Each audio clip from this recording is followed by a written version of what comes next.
So if this is the film's starting spot, they came around the big bend and the root balls, ran across the creek when they saw the creature. The first thing you see in the film is this bloody hole, according to M.K. Davis, which just happens to be corresponding to that little puddle right there.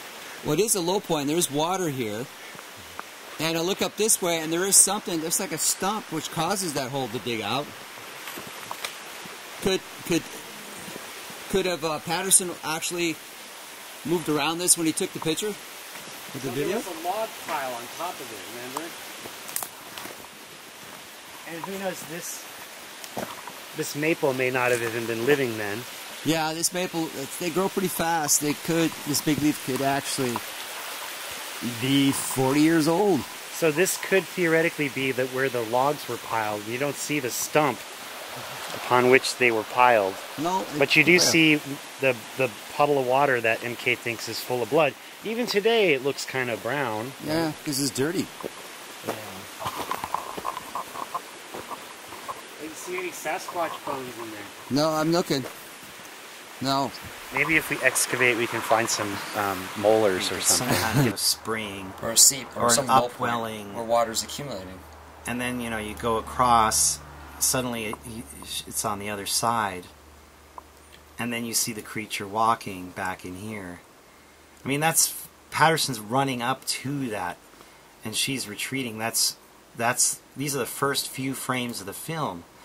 You know, for potentially the first frame right there. Patty's down here by the water.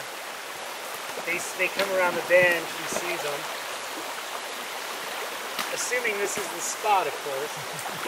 She starts retreating back up in here. Of course, the sand is up this high. Roger Patterson runs through the water,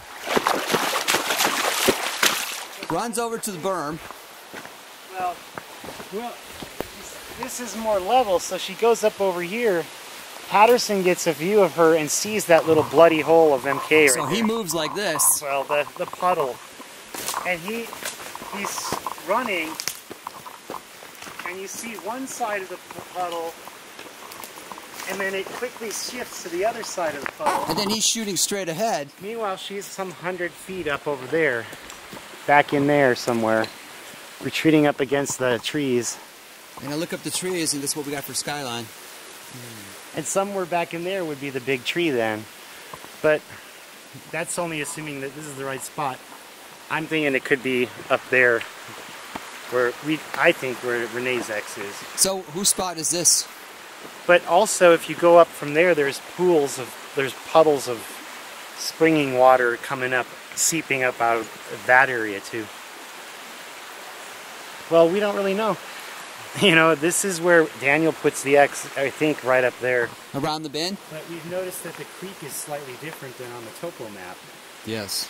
So there is a little guesswork, right, Ian? I mean, oh, absolutely. It's shifted a little bit in its bank somehow, even through here. So we're talking about looking for a root ball described the size of a house, and on the south or east bank, because they went around it and then crossed the creek, and it was hidden. Patty was hidden by the root ball from them, even though they were on horseback, and she was apparently on this side of the creek. So we're looking for a root ball somewhere on that side. Assuming it's still here. Right, assuming it's there. But there are root balls right down there. There's all sorts of stuff we've passed today. So, theoretically speaking, according to the drawing of the illustration, it shows the road on that side of the creek. Exactly. Could there be room over there for a road? Barely.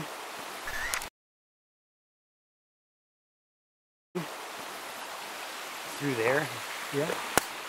We got like a serious slip up there. So we have a cliff over here. Yeah, so it doesn't go far. The road can't go very far on this side of the creek. It's got to be where we're standing or on that bluff area behind us. Mm-hmm. Unless there was sand level up to a certain place where they could have actually cut that road with a bulldozer. And if the bank was up this high, then it's theoretically possible there could have been more ground to put a road on top of. It's now just eroded away. Correct. That is so true. Of course, there's no sign of it now. seeing? I'm seeing the cause of the river change. The It's that landslide? landslide right there. Yeah, and the log jams that were piled up. Right. So this would be enough to cause the shift of the soil to push the power and momentum of the water to dig out here and rechange the direction of the creek. That makes perfect sense Not then. to mention, when you get on the other side of this, you'll see a major log jam. So yeah, this could do it. Question is, when did it do it? But there is a creek on that side there too, you see? It breaks in two here. Yeah, it goes around it. So the water is eating its way back through the bluff side creek travel right here. But this is the major flow now, and this is cut away at the far left corner of the Murphy site. Actually, not the far left corner. This would be about the middle, around 352-ish. Frame 352 at the Murphy site here. And he's just saying the big tree is one of these on the side of the hill up this way. So that could erode all this because of the shift.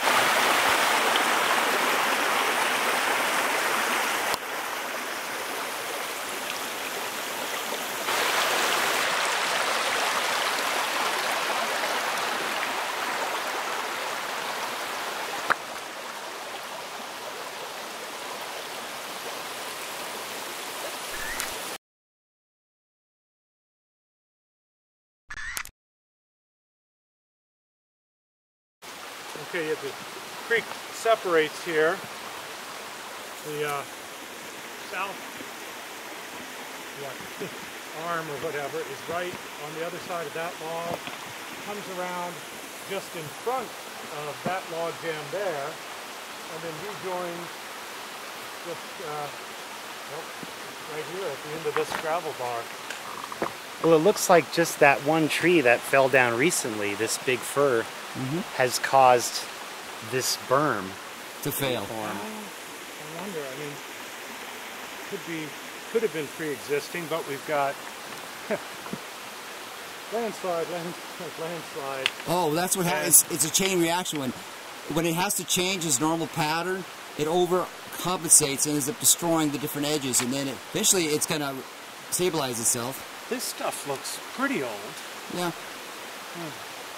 Well, these are ancient right here. Yeah, and I don't think that this change in the creek is enough to show up on a topo map. No, not. I think the last topo map is 97.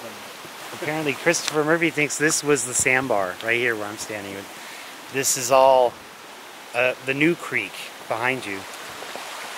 Whereas the old creek, just like in the Renee Hinden photo actually, bends around in this slow curve following the contour of that ridge on the other side. Well, theoretically speaking, Stephen, Yeah. couldn't somebody have gone up to the top and taken the photograph of the film Well, site I from could up there? see Renee Hinden sitting up there, yeah, by Yeah. those two big fir trees. And that's accessible easily from the back side over there. Yeah, Right over here. Look at filming down, giving overview of the site, the shot that was taken. My impression is that the elevation was higher, though, you know, than that ledge there. But and also from over on this side more of the film. Farther up. If this would be the site, I would imagine he'd be up in there somewhere. But you know how the photos sometimes it's hard to judge distance. Yeah, but the angle is from over here, and Patterson's angle was from over here. So, if this is the site, I would say he's up on that. Up on the ridge somewhere. Behind those yellowy maple trees there. Maybe 100 feet up at most. Or Well, higher than that, I would say, because the angle seems to be like this. because it's shooting down and catching the creek in the shot. This, he's not that high, really, coming off of there. I think he would have had to hike up a little higher to get the right angle. Yeah, and I think it could be done farther up, like you said. If he's up farther up here and taking the shot, this is not going to change because the river here has changed where we're at. It has not changed in the canal there. If you're up at the top of the hill, shooting down towards the edge of the creek and that Ledge Patterson side here, you're going to get the bottom edge just like the shot was. So that fits in pretty well. Quite possibly. But then I don't think this is the site. There's no big trees that match back there. And the ones upstream match a lot better, and that's also where Renee's X is, so. So you have more favored farther We can't upriver. prove it, though. We don't have enough of a perspective unless we get up on that hill and we can see the trees that all match those photos.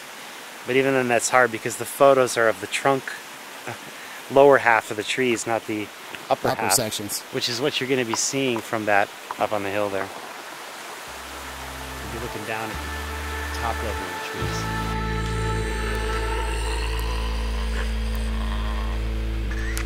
Bigfoot lives.